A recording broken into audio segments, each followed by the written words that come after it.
चल रहे हैं। सर रसूली साहब आपका स्वागत है यहाँ पर। जी शुक्रिया। जी स्वागत है सर आपका। यहाँ पर बीजेपी को 244 सीटें मिल रही हैं और सिंगल लार्जेस्ट पार्टी बन रही है और अलायंस को फिलहाल 293 सीट मिल रही है, यानी कि मेजोरिटी अलायंस के साथ मेजोरिटी बन रही है। अकेले तो सरकार नहीं बना पाएगी बीजेपी पिछली बार की तरह, लेकिन अलायंस के साथ बड़ी आसानी के साथ सरकार बना ले रही है। हालांकि अभी नीतीश और टीडीपी के कुछ खबरें कुछ सुनाई पड़ रही हैं, लेकिन फिलहाल जो नजर आ रही है वो कांग्रेस बीजेपी बहुत आसानी के साथ अपने अलायंसेस के साथ गवर्नमेंट बना लेगी। क्या कहना है सर आपका?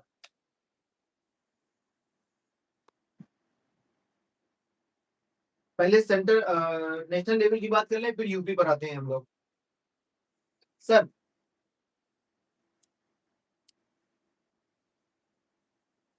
आवाज आपके पास जा रही है? सर हमें सुन पा रहे हैं आप? मैं हाँ सुन रहा हूँ। सर जी जी, हाँ। एक बार फिर पूछिए, आवाज क्लियर नहीं थी आपकी। अच्छा अच्छा, मैंने कहा कि यहाँ पर बीजेपी को 244 सीटें मिली हैं जी सिंगल, और जो एनडीए को मिल रही है 293 या 295। जी तो अपने अलायंसेस के साथ बड़ी आसानी से गवर्नमेंट बना ले रही है बीजेपी। हालांकि टीडीपी और जी। नीतीश कुमार की जो जेडीयू से कुछ आवाजें और खबरें सुनाई पड़ रही हैं, तो क्या कहना है इस पर आपका? नहीं, अभी तो थोड़ा सा कुछ भी कहना जल्दीबाजी होगी। जी अभी अभी हमें कम से कम 1-2 घंटा और इंतजार करना होगा। अभी फिलहाल की फाइनल सूरत हाल है। नहीं, सूरत हाल में तो कंडीशन ये बन रही है कि एनडीए को पूर्ण बहुमत तो मिल ही रही है। जी ये बात सही है कि कांग्रेस का और इंडिया अलायंस का परफॉर्मेंस बहुत अच्छा रहा, और खासतौर से उत्तर प्रदेश में बहुत अच्छा परफॉर्मेंस रहा। लेकिन अभी जी सरकार इंडिया बनाएगी या बना पाएगी, ये कहना थोड़ा जल्दीबाजी होगी। अलायंसेस का इसका मतलब है कि अलायंसेस पोस्ट पोस्ट पोल छिटकने की कोशिश करेगी। देखिए देखिए, अगर अगर इंडिया इंडिया के साथ कोई भी आएगा तो वो बड़ी बार्गेनिंग करेगा, और वो इंडिया बार्गेनिंग के साथ या एनडीए के बार्गेनिंग साथ? पोजीशन क्रिटिकल होगी। हाँ, इंडिया हेलो। के साथ जो आएगा। इंडिया के साथ जो आएगा, जी क्योंकि उनके साथ ऑलरेडी एग्जिस्टिंग अलायंस है।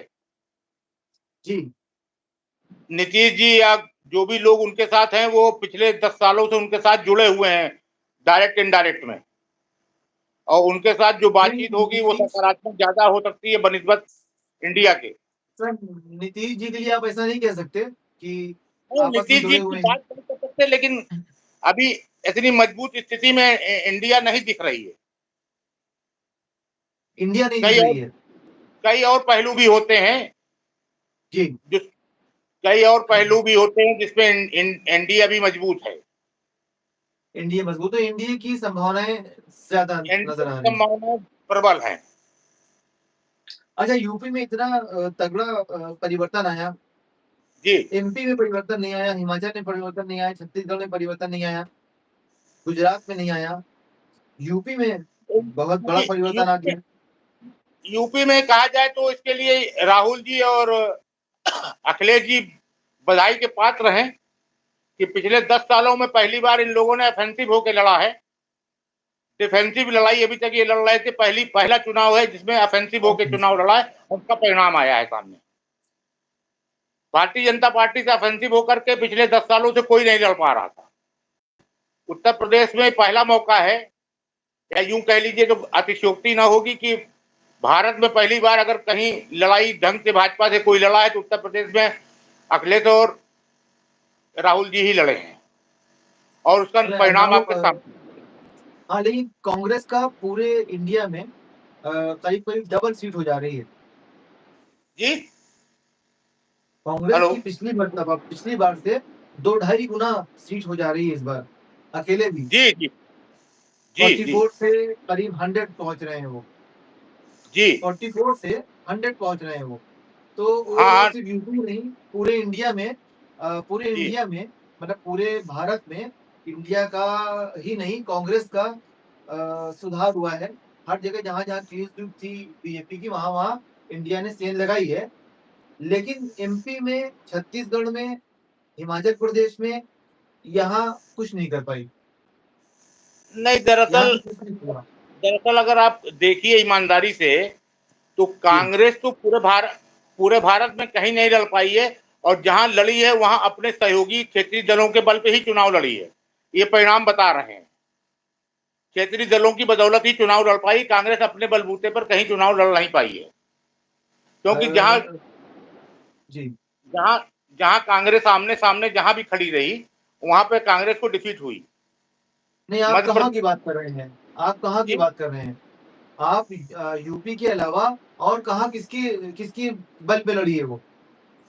देखिए, बिहार में गई थी तो तेजस्वी से साथ लड़ रही थी चुनाव, तो और कोई हाँ, परफॉर्म फायदा नहीं हुआ, ना तेजस्वी को फायदा हुआ, ना इनको फायदा हुआ। को कोई कोई खास, फायदा नहीं। दोनों में फायदा हुआ है, दोनों को फायदा हुआ है, लेकिन कोई खास फायदा नहीं हुआ।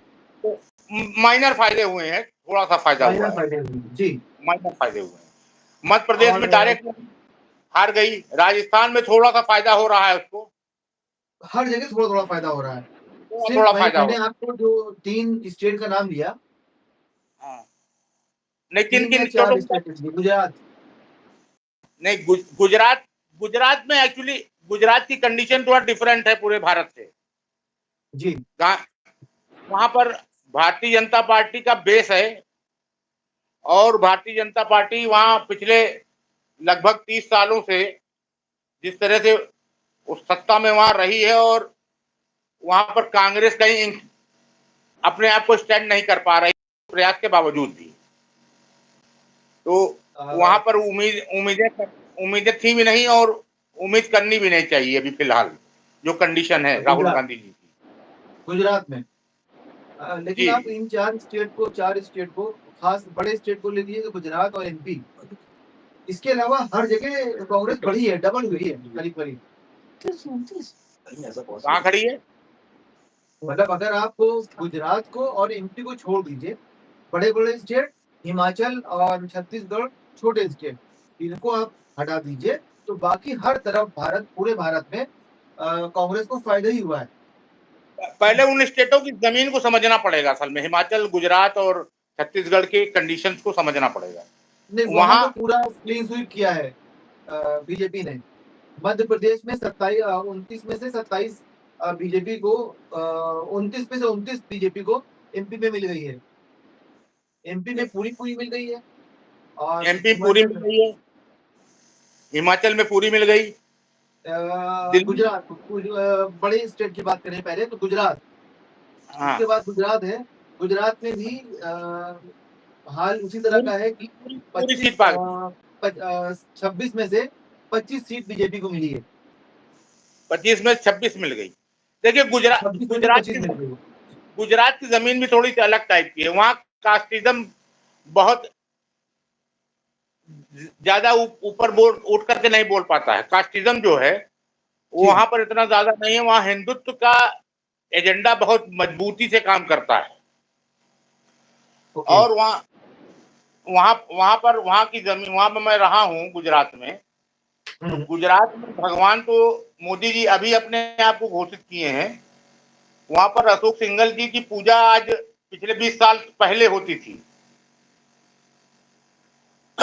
तो गुजरात की परिस्थितियां कुछ डिफरेंट है पूरे देश से अलग से। तो वहां वहां अगर इनकी सीट आई है तो बहुत ज्यादा ये ताजुब की बात नहीं है, वहां ये रिजल्ट आना ही चाहिए।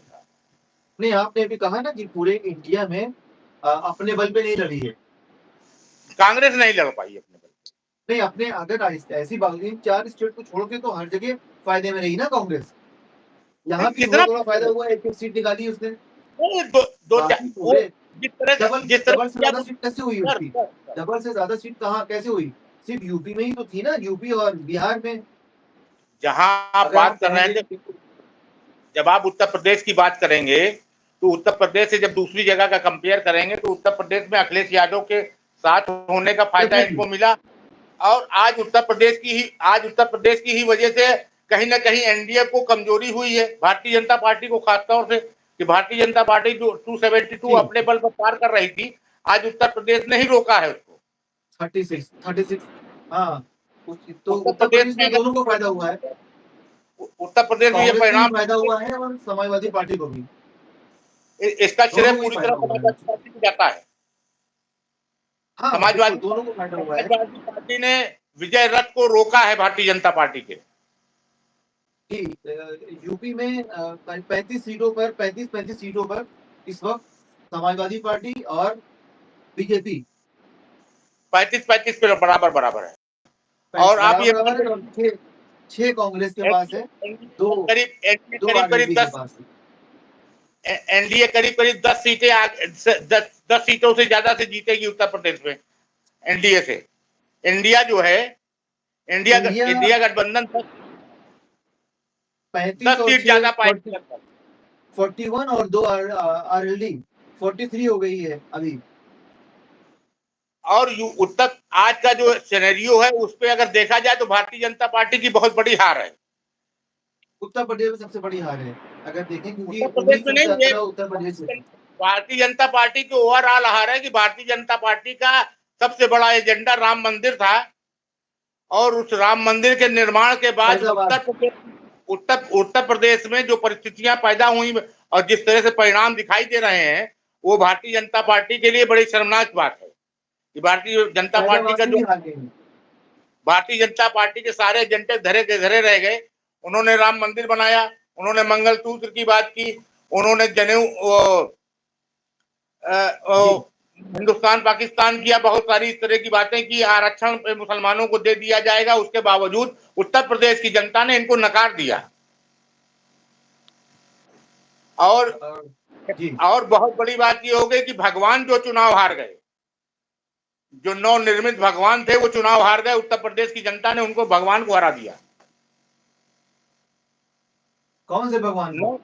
नवनिर्मित भगवान माननीय नरेंद्र भाई नहीं, वो तो 1.5 लाख वोट से जीत रहे हैं। नहीं 3 लाख से जीत रहे हैं। 2 बार अजय राय ने उनको 2 राउंड में वो पीछे भी हुए अजय राय। ये बड़ी बात है कि अजय राय जी ने उनको 2 राउंड में पीछे छोड़ा। भारत के प्रधानमंत्री, अंतरराष्ट्रीय स्तर का नेता, उसके लिए बड़ी बात है, वो हार ही मानी जाएगी। जी फिलहाल बड़े दुर्भाग्य उत्तर प्रदेश में छोटी मोटी हार नहीं हुई है। नरेंद्र मोदी को टक्कर मिली, राजनाथ सिंह जी को टक्कर मिली, स्मृति ईरानी चुनाव हार गई, भारतीय जनता पार्टी के कार्यकर्ताओं को हंगामा करना पड़ा, लखनऊ में लड़ाई झगड़ा करने की नौबत आ गई। मेनका गांधी हार गई है, मेनका गांधी हार गई, स्मृति ईरानी हार गई, और स्मृति ईरानी चपरासी से चुनाव हार गई हैं। जी बड़ी बात तो ये है, उनका अहंकार चूर-चूर हो गया। वो राहुल गांधी के चपरासी से चुनाव हारी हैं। लेकिन राहुल गांधी को हरा चुके हैं वो। नहीं, राहुल गांधी को हराया था एक अलग सब्जेक्ट था, लेकिन जब इतनी बड़ी नेता को भारत सरकार की एचआरडी मिनिस्टर रह चुकी हैं और वो इतनी बड़ी बड़ी बातें किया करती थी, अहंकार से लबरेज थी एकदम से, उनको एक अननोन बाबू ने चुनाव हरा दिया। केएल शर्मा की पर्सनालिटी एक्सपेक्टेशन से कहां अलग हुआ है इलेक्शन का वर्डिक्ट। जी वर्डिक्ट जो है वो आप एक्सपेक्टेशन जो थी उससे कहां अलग हुआ है? यूपी के अलावा बाकी एज पर एक्सपेक्टेशन था? यूपी के अलावा और बाकी जगह एज पर एक्सपेक्टेशन ही रहा ये इलेक्शन? नहीं देखिए ऐसा कि जो एग्जिट पोल था उससे पहले का जो हम लोगों का भी एग्जिट पोल था, ये एक्सपेक्टेशन नहीं थी कि ये परफॉर्मेंस इंडिया गठबंधन कर पाएगा।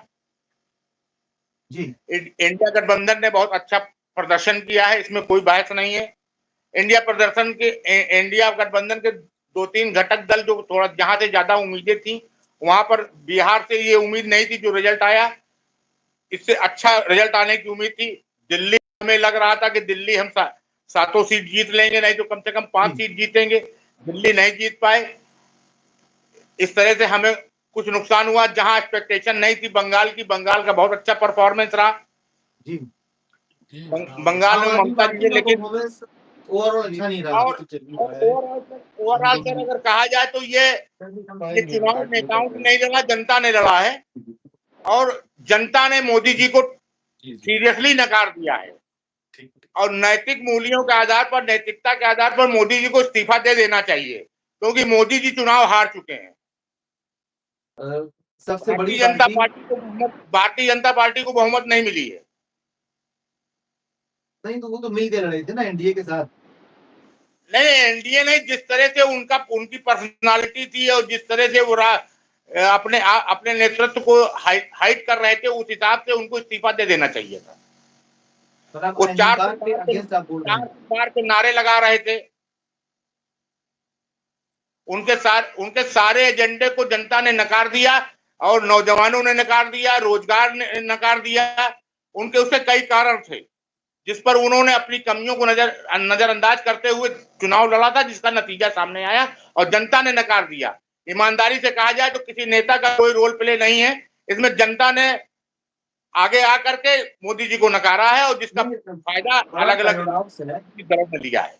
बड़ा कॉन्ट्रडिक्टरी बात है कि आप लोग ये बताइए कि ये जो आप लोग जो ये एग्जिट पोल करते हैं वो कहाँ से करते हैं? एग्जिट पोल आप लोगों ने 400 पार और 404 सीट सोची थी एग्जिट पोल वालों ने, सबने। ये कहाँ से, किससे पूछते हैं? आपने अभी कहा कि जनता ने हराया, तो जनता ने हराया तो सर्वे जनता से होता होगा, तो जनता ने बताया नहीं, चिपके चिपके वोट किया। नहीं, जनता क्यों बताने आएगी?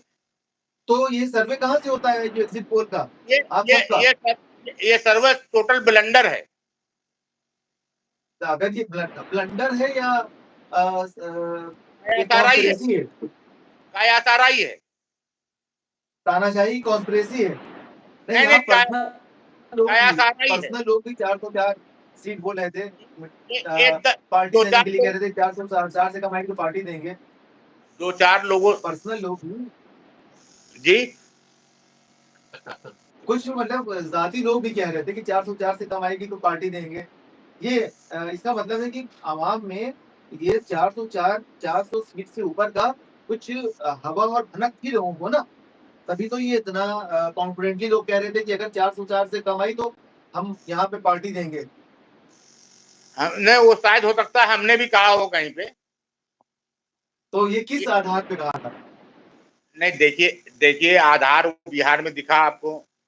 वो जहां पर इनका इनका कहीं रिजल्ट नहीं आना चाहे, वो उड़ीसा में इनको सरकार स्टेट की। आप यूपी को हटा दीजिए, यूपी को अलग कर दीजिए। आप यूपी में मान लेते हैं 65 सीट मिल गई बीजेपी को। हाँ, यूपी में मान लेते हैं बीजेपी को 65 सीट मिल गई, तो 65 सीट मिल सरकार में आ गई, गए।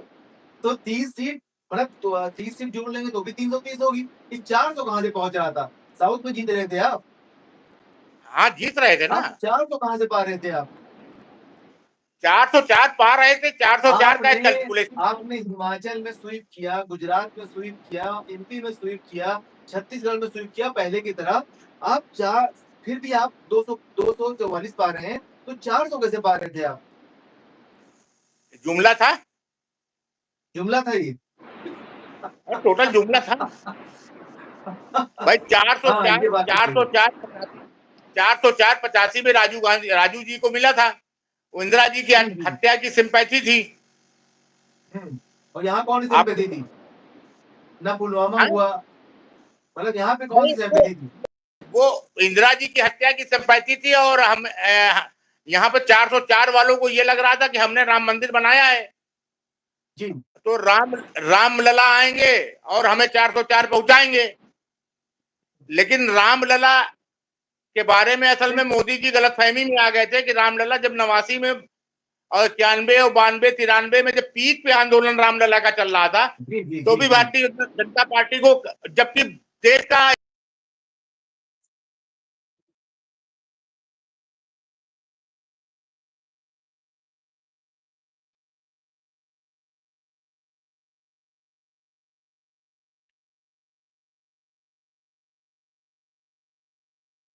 करेक्ट, करेक्ट,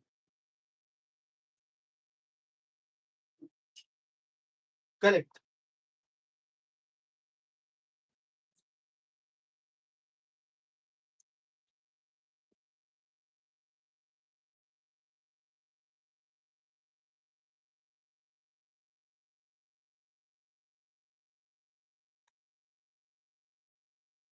जी, आडवाणी यूज़ किया, सबसे पहले राजीव गांधी ने यूज़ किया था।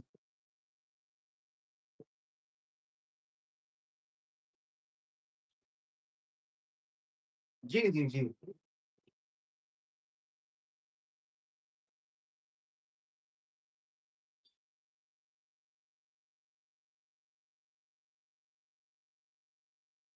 बहुत अच्छी बात की आपने, नई बात की आपने।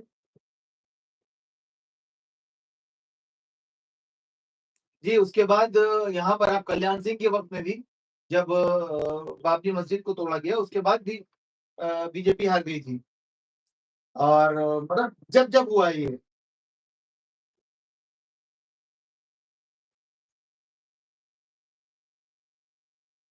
करेक्ट।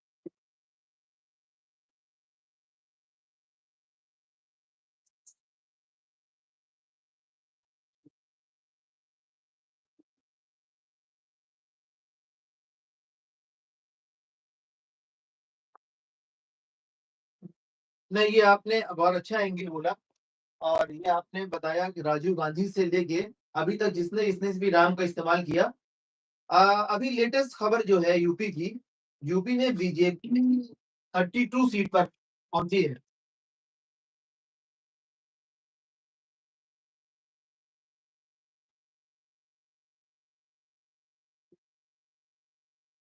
करेक्ट।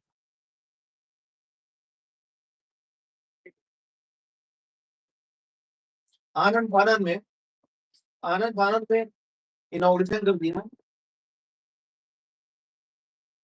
जी, बहुत सारे जो पंडित भी हैं, वो भी कह रहे थे कि ये सही समय नहीं था, इसके इनॉग्रेशन करने का।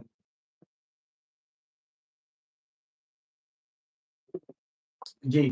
अभी जो यूपी की अभी लेटेस्ट पोज़ीशन है, वो बीजेपी 33 सीटों पर आगे है।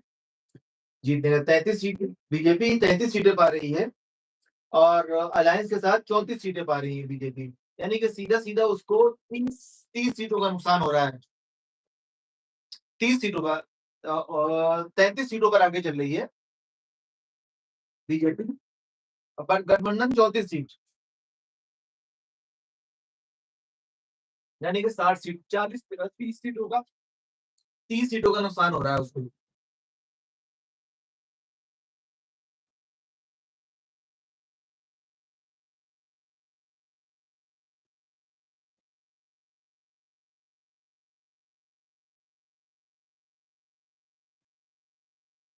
और एक बड़ी सर एक फिर पलटा है एक जी सर, एक आपके पड़ोस का फिर से पलटा है अ, अमरनाथ अमरनाथ सिंह मौर्य, वो आगे बढ़ गए हैं 4000 वोटों से, प्रवीण पटेल से। फूलपुर इस नहीं, नहीं, अभी तक तो पीछे चल रहे थे वो, अभी आगे हुए हैं 4000 वोटों से। अच्छा, पश्चिमी नहीं खुला था। अच्छा, तो ये अभी फ़िलहाल वो 2-4000 वोटों से आगे चल रहे हैं, 3,93,000 वोट मिले हैं उनको। अ, अमरनाथ मौर्य, फूलपुर।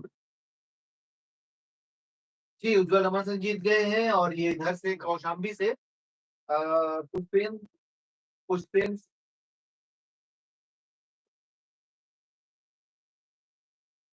जी, फ़र्क पड़ा इस बार और वहाँ से।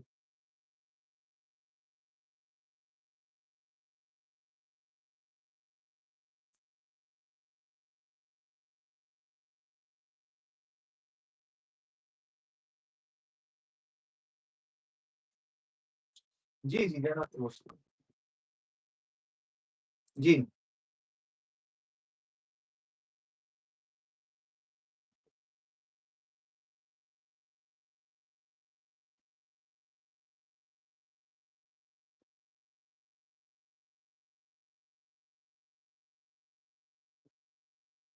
अच्छा, आपको ऐसा लग रहा है? संभावना ऐसी हो सकती है? ऐसा हो सकता है। उज्ज्वल रमन सिंह भी सीट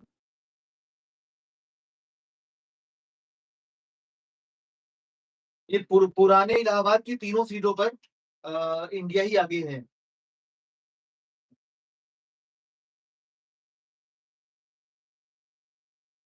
जी,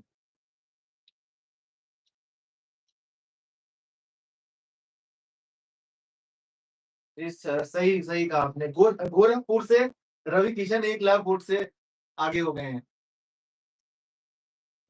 गोरखपुर से रवि किशन काजल निषाद से 1 लाख से आगे हैं वो। लेकिन सुल्तानपुर से आप देखें तो सुल्तानपुर से ये जो मेनका गांधी 41,000 वोट से पीछे चल रही है। जी। और ये रामबुल जो उनके काफी कम कद के हैं, रामबुल निषाद, वो 1,41,000 वोट से आगे चल रहे हैं। जबकि यहाँ पर बहुजन समाजवादी पार्टी को भी 1.5 लाख वोट मिले हैं इस सीट पर। सुल्तानपुर में बहुजन समाजवादी पार्टी के उदराज वर्मा को भी 1,55,000 वोट मिले हैं। तो इसका भी कुछ हो सकता है, कुछ समीकरण रहा हो 40,000 वोट का, बीजेपी का वोट वापस आया हो बीएसपी में, या इस तरह का भी कुछ समीकरण हो सकता है यहाँ पर फर्क पड़ा है।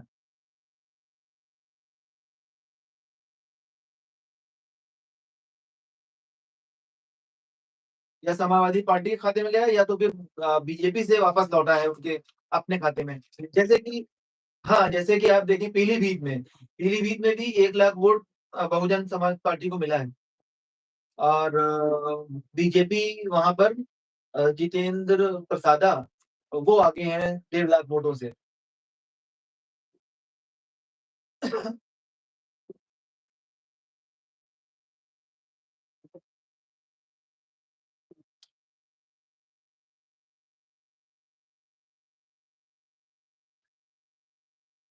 Correct, correct. हाँ, जी,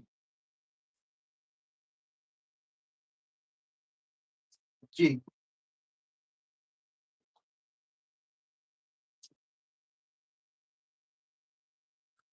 जी। व्यूअर्स हमारे पूछ रहे हैं कि इलाहाबाद सीट का क्या है? इलाहाबाद सीट में उज्ज्वल रमन सिंह जीत चुके हैं।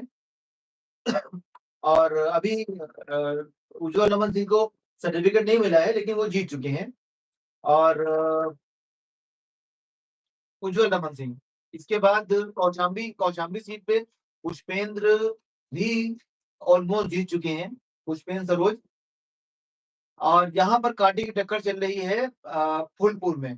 फूलपुर में अभी तक आगे थे आपके सोनकर, लेकिन अभी फूलपुर कौशाम्बी में ये सॉरी, ये जो अ, पटेल प्रवीण पटेल अभी आगे चल रहे थे, लेकिन अभी लेटेस्ट में अमरनाथ सिंह मौर्य आगे चल रहे हैं करीब करीब 4,000 वोटों से फूलपुर में। अमरनाथ आगे हो गए हैं 4,000 वोटों से।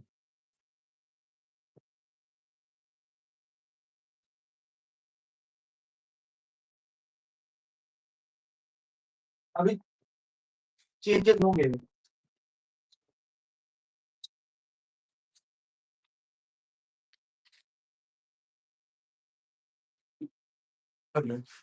हाँ, तो अभी देखिए थोड़ा सा बदलाव फिर हुआ है। बीजेपी के 244 से 241 सीटें अभी हो गई हैं।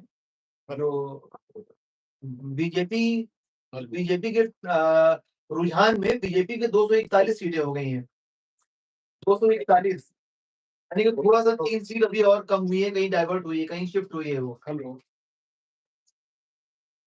हाँ, 44 हो गया था, अभी फिर 41 हो गया है। 36 भी था उसका, 36 भी था, 38 था, 44 तक था। लेकिन ये मेरे ख्याल से 40 के 1-2 आगे पीछे ही रहने की संभावना है।